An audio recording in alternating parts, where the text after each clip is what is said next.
ayuda ng aming nakausap kanina si Donnie Pangilinan na sabi niyang mga ilang araw din silang hindi magkikita ng girlfriend dahil sa pagbalik ni Belle dito sa Pinas ay nasa Singapore na siya.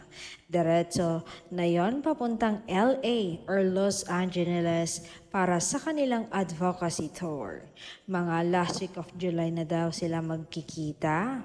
Pero ayon sa kanya, kahit malayo kami sa isa't isa, nag-uusap naman kami through video call. Hindi namin nakakalimutan mag-update sa bawat isa. Dagdag parang aktor, talagang mamimiss ko talaga siya ng sobra.